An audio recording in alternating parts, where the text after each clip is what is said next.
What's going on, everyone? Thank you for coming back to another broadcast over here at the Ellis Network. Forgive my sinuses, guys. I'm all backed up. The weather's been acting kind of funky here in Ohio. It's been warm and cold, and then today we're supposed to expect a snow blast. You know, some predictions are 4 to 8 inches, others are 6 to 9. You know, I just say we won't know until it gets here. But anyways, guys, really quick, I want to bring this out to you guys. Last night, there was another mail bomb explosion. It happened at a FedEx distribution center, actually. It didn't make it to where it was supposedly supposed to go. It got triggered during the process in the distribution center. And what this is saying, that luckily no one has died from it. But one woman was injured last night in an explosion at a FedEx facility near San Antonio, Texas. The package was reportedly destined for Austin, which has been targeted for a serial bomber in recent weeks. So the package is coming. Right now, we cannot confirm if the packages are being made in Austin and getting shipped out. I mean, because if you guys know the mailing system and you guys ever order things online, you know, some of these packages make three or four trips round before it actually gets to you. So who knows if it's going from Austin to San Antonio to process and then back to Austin, or if it's actually coming from outside of Austin. It does say the woman, it's not believed to be life-threatening. The concessive force of the explosion is what injured the woman, not shrapnel, and she was treated on the scene. Now, they are saying that inside the bomb is like a bunch of nails and sharp objects. Again, shrapnel. So, the city of Austin has been targeted in a separate spat of mail bombings. The first attack took place on March 2nd, in which a 39-year-old man was killed. 2 additional bombings happening on March 12, killing 1 teenage boy and injuring 2 others. 2 men aged 22 and 23 were also seriously injured in the latest explosion on Sunday. So again, guys, this one just happened last night. I'll post a link in the description for you guys to read as well. One question I have to ask about this is, you guys noticed, do you guys remember a couple weeks ago when Democrats and everyone was talking about that they were going to flood Texas blue? And then next you know all these explosions happen. There might be some connection there. There might not be. I don't know. Also, guys, there's a lot of other stuff that's going on in the news. I made a post on my Facebook alternate account. Give me 1 second. We're going to hop over there, and I'm going to read it to you guys. Because even though I haven't been producing videos, I've still been reading a lot. And I'll be able to give you guys a little bit more updated information. Again, I'd have to make multiple videos on multiple subjects. So I'm just going to give you guys some headlines here for you guys to pay attention to, and you guys can go out and do the groundwork yourself. But right now it says there's a few major events that we need to pay attention to the next couple weeks. And that's just not here in America, but globally. That could, there's a lot of areas around the world that is setting up flashpoints. And when I say flashpoints, I'm talking about possibility of going to war. Alright, first off, we're going to start talking about Andrew McCabe. You guys know Andrew McCabe. He was the head of the FBI during the Clinton, Obama's administration. And documentation is showing that Andrew McCabe is actually the one that front ran for Uranium One with Fusion GPS and all that. He was fired before he could retire, so he couldn't get his pension. That pissed off a bunch of people.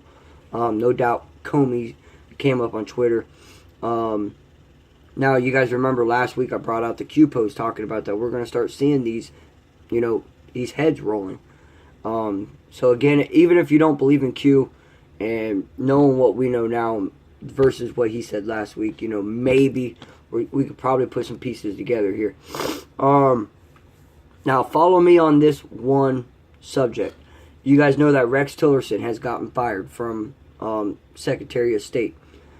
Right before that news broke, there was another news article, and I brought it out on my channel. I think it was actually my last video or the video before, where Tillerson actually came out and said that he agrees that it was Moscow that that had something to do with the nerve agent attack that happened over there against Skripal and his daughter, the ex-spy. Theresa May, she's been very vocal in Parliament, really trying to gear up an anti-Russia agenda, really wanting to go after Russia. Russia has since then expelled a bunch of British ambassadors, same as, you know, Britain and UK. They've expelled and sent back a bunch of Russian ambassadors. And then she's also saying that she has full support with Donald Trump and Angela Merkel of Germany. You know, it kind of looks like players are being set into place, I guess I shall say. You know, a lot of finger pointing. And, you know, we've been doing that for a while, guys, here in America. You know, Russia, Russia, Russia, and all that. And then also, let's talk about Syria. There's word on the wire that the United States has Navy geared up in the region of Syria, and they may very well be possibly staging another attack against the Syrian government for a chemical attack. If you guys know that a couple weeks ago there was another chemical attack inside of Syria. Again, some people think it was Bal al-Assad, others think that it was a false flag. Me, with everything that I've learned and what I watched, guys, seriously, I think it's a false flag. I think Bal al-Assad, he's being set up.